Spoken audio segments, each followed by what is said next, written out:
Day 92, April 2nd, and today we're going to go through Judges chapter 7 through 9, verse 21. Early in the morning, Jerubbaal, that is Gideon, and all his men camped at the spring of Harod. The camp of Midian was north of them in the valley near the hill of Moreh. The Lord said to Gideon, "You have too many men. I cannot deliver Midian into their hands, or Israel would boast against me. My own strength has saved me. Now announce to the army, anyone who trembles with fear may turn back and leave Mount Gilead." So 22,000 men left, while 10,000 remained. But the Lord said to Gideon, "There are still too many men. Take them down to the water, and I will thin them out for you. If I say, 'This one shall go with you,' he shall go. But if I say, 'This one shall not go with you,' he shall not go." So Gideon took the men down to the water. There the Lord told him, "Separate those who lap the water with their tongues as a dog laps from those who kneel down to drink." 300 of them drank from cupped hands, lapping like dogs. All the rest got down on their knees to drink. The Lord said to Gideon, "With the 300 men that lapped, I will save you and give the Midianites into your hands. Let all the others go home." So Gideon sent the rest of the Israelites home, but kept the 300 who took over the provisions and trumpets of the others. Now the camp of Midian lay below him in the valley. During that night the Lord said to Gideon, "Get up, go down against the camp, because I am going to give it into your hands. If you are afraid to attack, go down to the camp with your servant Purah and listen to what they are saying. Afterward you will be encouraged to attack the camp." So he and Purah his servant went down to the outposts of the camp. The Midianites, the Amalekites, and all other eastern peoples had settled in the valley, thick as locusts. Their camels could no more be counted than the sand on the seashore. Gideon arrived just as a man was telling a friend his dream. "I had a dream," he was saying. "A round loaf of barley bread came tumbling into the Midianite camp. It struck the tent with such force that the tent overturned and collapsed." His friend responded, "This can be nothing other than the sword of Gideon, son of Joash the Israelite. God has given the Midianites and the whole camp into his hands." When Gideon heard the dream and its interpretation, he bowed down and worshipped. He returned to the camp of Israel and called out, "Get up! The Lord has given the Midianite camp into your hands." Dividing the 300 men into 3 companies, he placed trumpets and empty jars in the hands of all of them with torches inside. "Watch me," he told them. "Follow my lead. When I get to the edge of the camp, do exactly as I do. When I and all who are with me blow our trumpets, then from all around the camp blow yours and shout for the Lord and for Gideon."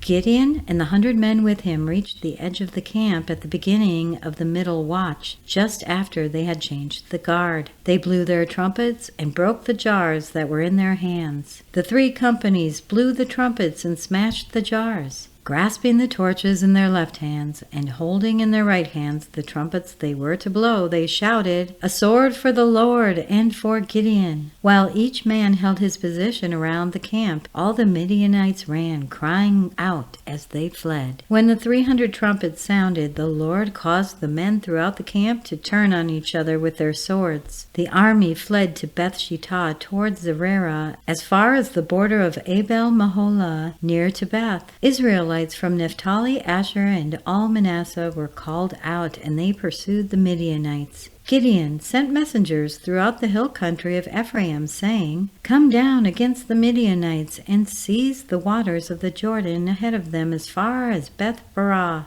So all the men of Ephraim were called out, and they seized the waters of the Jordan as far as Beth-barah. They also captured 2 of the Midianite leaders, Oreb and Zeb. They killed Oreb at the rock of Oreb and Zeb at the winepress of Zeb. They pursued the Midianites and brought the heads of Oreb and Zeb to Gideon, who was by the Jordan. Now the Ephraimites asked Gideon, "Why have you treated us like this? Why didn't you call us when you went to fight Midian?" And they challenged him vigorously. But he answered them, "What have I accomplished compared to you? Aren't the gleanings of Ephraim's grain grapes better than the full grape harvest of Abiezer? God gave Oreb and Zeb, the Midianite leaders, into your hands. What was I able to do compared to you?" At this, their resentment against him subsided. Gideon and his 300 men, exhausted, yet keeping up the pursuit, came to the Jordan and crossed it. He said to the men of Succoth, "Give my troops some bread. They are worn out, and I am still pursuing Zebah and Zalmunna, the kings of Midian."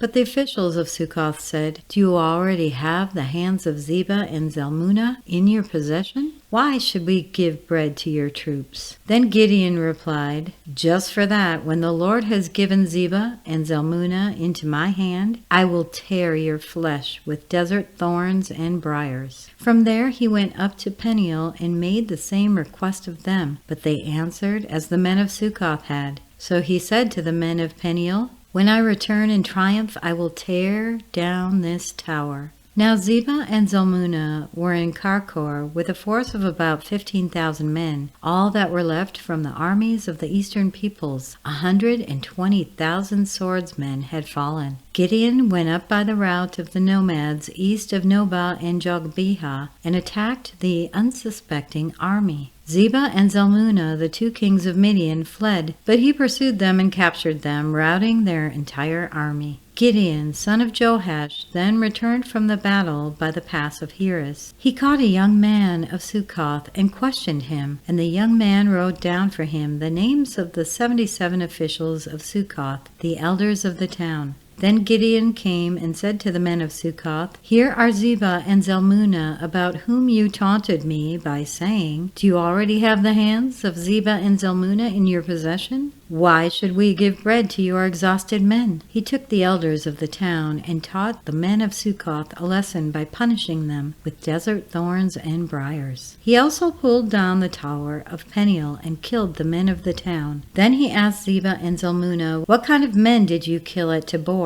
"Men like you," they answered, "each one with the bearing of a prince." Gideon replied, "Those were my brothers, the sons of my own mother. As surely as the Lord lives, if you had spared their lives, I would not kill you." Turning to Jether, his oldest son, he said, "Kill them." But Jether did not draw his sword because he was only a boy and was afraid. Zebah and Zalmunna said, "Come, do it yourself. As is the man, so is his strength." So Gideon stepped forward and killed them and took the ornaments off their camels' necks. The Israelites said to Gideon, "Rule over us, you, your son, and your grandson, because you have saved us from the hand of Midian." But Gideon told them, "I will not rule over you, nor will my son rule over you. The Lord will rule over you." And he said, "I do have one request, that each of you give me an earring from your share of the plunder." It was the custom of the Ishmaelites to wear gold earrings. They answered, "We'll be glad to give them." So they spread out a garment, and each of them threw a ring from his plunder onto it.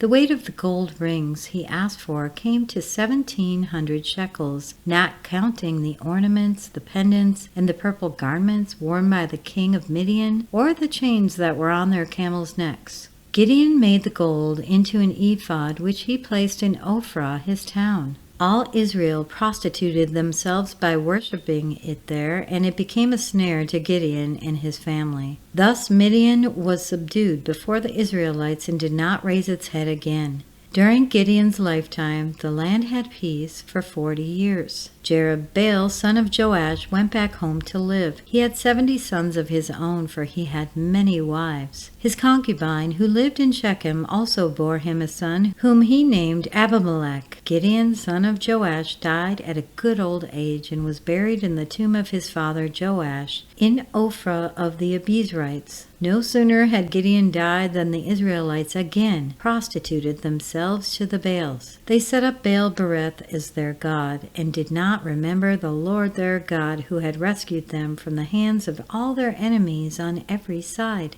They also failed to show any loyalty to the family of Jerubbaal, that is Gideon, in spite of all the good things he had done for them. Abimelech, son of Jerubbaal, went to his mother's brothers in Shechem, and said to them, and to all his mother's clan, "Ask all the citizens of Shechem, which is better for you, to have all 70 of Jerubbaal's sons rule over you, or just one man? Remember, I am your flesh and blood." When the brothers repeated all this to the citizens of Shechem, they were inclined to follow Abimelech, for they said, "He is related to us." They gave him 70 shekels of silver from the temple of Baal-berith, and Abimelech used it to hire reckless scoundrels who became his followers. He went to his father's home in Ophrah and on one stone murdered his 70 brothers, the sons of Jerubbaal. But Jotham, the youngest son of Jerubbaal, escaped by hiding. Then all the citizens of Shechem and Beth Millo gathered beside the great tree at the pillar in Shechem to crown Abimelech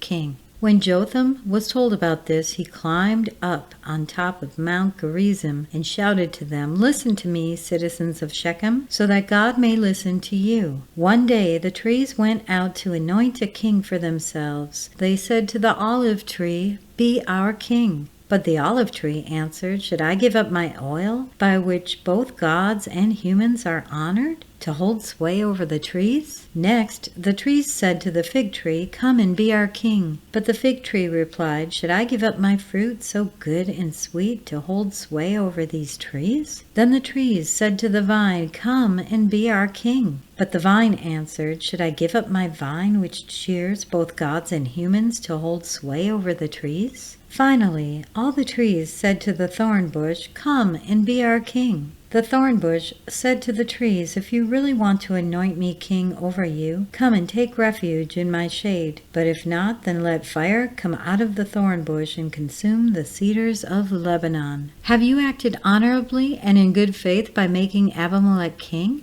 Have you been fair to Jerubbaal and his family? Have you treated him as he deserves? Remember that my father fought for you and risked his life to rescue you from the hand of Midian. But today you have revolted against my father's family. You have murdered his 70 sons on a single stone and have made Abimelech, the son of his female slave, king over the citizens of Shechem because he is related to you. So have you acted honorably and in good faith toward Jerubbaal and his family today? If you have, may Abimelech be your joy, and may you be his too. But if you have not, let fire come out from Abimelech and consume you, the citizens of Shechem and Beth Millo, and let fire come out from you, the citizens of Shechem and Beth Millo, and consume Abimelech. Then Jotham fled, escaping to Beer, and he lived there because he was afraid of his brother Abimelech. And that concludes today's reading. If you have thoughts to share or questions to ask, we do fellowship in Telegram and on the X community for the Chronological Bible study. You can find links to those in the description. I really encourage everyone to ask questions. Don't hold back. No question is silly or stupid, and we're all learning. We're learning together. We want to help each other. We want to build up that fellowship. Thank you so much for listening to today's reading, and we will be back tomorrow with our next one. Have a blessed day, my friends. While shepherds kept their watching o'er silent flocks by night, behold, throughout the heavens there shone a holy light. Go tell it on the mountain, over the hills and everywhere. Go tell it on the mountain that Jesus Christ is born.